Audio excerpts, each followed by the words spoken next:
ये देखते हैं physical property of alkyl halides. तो बेटा सबसे पहले फिज़िकल प्रॉपर्टी में physical state CH3Cl, CH3Br and C2H5Cl are gaseous state at room temperature. ये तीनों एल्किल हैलाइड रूम टेम्परेचर पर गैसियस स्टेट में पाई जाती हैं, ठीक है। जबकि ऐसी एल्किल हैलाइड जिनमें 18 कार्बन तक होते हैं, इनको छोड़कर ऐसी एल्किल हैलाइड जिनमें 18 कार्बन तक होते हैं, अदर जो भी हैं वो एल्किल हैलाइड लिक्विड होती हैं रूम टेम्परेचर पर। नेक्स्ट, एबव C18 ऐसी एल्किल हैलाइड जिनमें 18 से अधिक कार्बन होते हैं, 18 से अधिक कार्बन होते हैं, वो सॉलिड स्टेट में पाई जाती हैं रूम टेम्परेचर पर। जबकि नेक्स्ट बात करते हैं अब हम बॉइलिंग पॉइंट की। बॉइलिंग पॉइंट में the boiling point increase in the molecular mass of halogen. इसके कहने का ये मतलब है, देखिए जरा, जैसे एग्जांपल दिया मैंने, Ri, Rbr और RCl। सबसे ज़्यादा मॉलिक्यूलर मास यहाँ पर आयोडीन का है, उसके बाद ब्रोमीन का है, उसके बाद क्लोरीन का है। इसलिए Ri का बॉइलिंग पॉइंट सबसे ज़्यादा होता है, Rbr का उससे कम होता है और RCl का इन सब में सबसे कम होता है, क्योंकि इनका मॉलिक्यूलर मास डिक्रीज करने के साथ, हैलोजन का मॉलिक्यूलर मास डिक्रीज करने के साथ, अगर वो सेम एल्किल ग्रुप वाले हैं तो बॉइलिंग पॉइंट डिक्रीज करता है। The boiling point increase in the molecular mass of the alkyl halide. Alkyl group का मॉलिक्यूलर मास बढ़ने के साथ, ये देखिए जरा एग्जांपल दिया मैंने, CH3I, boiling point of the CH3I is greater then CH2I is greater then CH3I, क्योंकि इसका मास ज़्यादा है इस एल्किल ग्रुप का और इसका कम है, तो एल्किल ग्रुप का मास भी इंक्रीज करने के साथ बॉइलिंग पॉइंट इंक्रीज करता है। नेक्स्ट पॉइंट बॉइलिंग पॉइंट के लिए, boiling point of the isomeric alkyl halides decrease with the branching. बेटा ब्रांचिंग, ठीक है। तो ब्रांचिंग कैसे, ये देखिए जरा एग्जांपल, ये है मेथप्रोब्यूट ब्यूटिल क्लोराइड, ये आइसोब्यूटिल क्लोराइड और ये न्यू ब्यूटिल क्लोराइड्स, ठीक है। अब हम क्या करते हैं, यहाँ पर देख रहे हैं, ये प्राइमरी है, ये सेकेंडरी है और ये टर्सरी है बेटा, ठीक है। ये टर्सरी है, तो ब्रांचिंग सबसे ज़्यादा कहाँ है इसमें सबसे ज़्यादा ब्रांचिंग है, इसलिए सरफेस एरिया कम हो जाता है।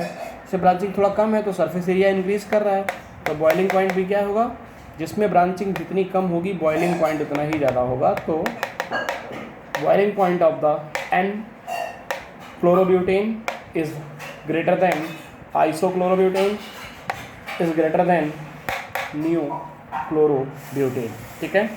सॉल्युबिलिटी की बात करते हैं, जितनी भी एल्किल हैलाइड्स हैं ये insoluble in water but soluble in organic solvent, because हमने सुना है एक इंग्लिश में कहावत है, लाइक डिजॉल्व लाइक, जो जैसा होता है उसे वैसा ही भाता है। तो ऑर्गेनिक कंपाउंडों, जितने भी ऑर्गेनिक कंपाउंड हैं वो मोस्टली ऑर्गेनिक सॉल्वेंट में ही डिजॉल्व होते हैं। तो एल्किल हैलाइड्स इसलिए वाटर में डिजॉल्व नहीं है, जबकि किस में सॉल्युबल है, ऑर्गेनिक सॉल्वेंट में सॉल्युबल होती है, ठीक है। इसको नोट करिए आप। उसके बाद केमिकल प्रॉपर्टी की बात करेंगे हम। अब बेटा केमिकल प्रॉपर्टी की अगर बात करनी है तो due to the nature of the C bond X bond, alkyl halides are more reactive than alkane. जो एल्केन है, ये जो एल्किल हैलाइड्स होती हैं वो करस्पॉन्डिंग एल्केन के कंपैरिजन में ज़्यादा रिएक्टिव होती हैं, जिसका कारण सिर्फ और सिर्फ है उनका C और X मतलब हैलोजन और कार्बन के बीच जो बॉन्ड होता है उसका नेचर कैसा होता है, पीछे क्लास में इसी वीडियो में हमने बात की थी, पोलर नेचर, ठीक है ना, पोलर नेचर की वजह से ऐसा होता है। तो पहले हम रिएक्टिविटी का ऑर्डर देखते हैं। जैसे कोई एल्किल आयोडाइड है वो मोर रिएक्टिव होगी एल्किल ब्रोमाइड के कंपेरिजन में, और alkyl bromide is the more reactive then alkyl chloride. Alkyl chloride is the more reactive then alkyl fluoride. ठीक है, तो decreasing order of the reactivity आपका ये हो जाएगा अगर एल्किल ग्रुप सेम है, हैलोजन चेंज हो रहा है तो। लेकिन अगर हम बात करें decreasing order of the reactivity for the given alkyl group, same halogen अगर एटम है, हैलोजन एटम बदल ना रहे हों, सेम हो, तो देखेंगे tertiary is the more reactive than secondary, और secondary is the more reactive than primary, and primary is the more reactive than methyl halides. Clear. इसके बाद बात करते हैं reaction of alkyl halides can be divided into the following kinds. अगर हम alkyl halides की reaction को देखें तो ये कितनी तरह की होती हैं, इनको हम यहाँ नीचे क्लासीफाइड डिवाइड कर रहे हैं। ज़रा देखिए, सबसे पहली न्यूक्लियोफिलिक सब्स्टिट्यूशन रिएक्शन जिसे हम एशन रिएक्शन कहते हैं, और ये एशन रिएक्शन फर्दर हम बात करेंगे दो तरह की होती हैं, SN1 एंड SN2 रिएक्शन। ठीक है, तो जो एशन रिएक्शन है, दूसरी है बीटा एलिमिनेशन रिएक्शन, तीसरी है रिएक्शन, थर्ड है reaction with the metal. Reaction with the metal, किसी मेटल के साथ रिएक्शन कराएंगे एल्किल हैलाइड्स की। नेक्स्ट है रिडक्शन रिएक्शन। तो ये 4 कैटेगरी की रिएक्शन है तो ये 4 कैटेगरी की रिएक्शन है जो एल्किल हैलाइड्स के थ्रू दी जाती हैं। अब हम इसी टॉपिक पे बात करेंगे कि एशन रिएक्शन क्या होती हैं और मैकेनिज़्म इनकी बताएंगे, उनके बेस पर ये कितनी तरह की होती हैं।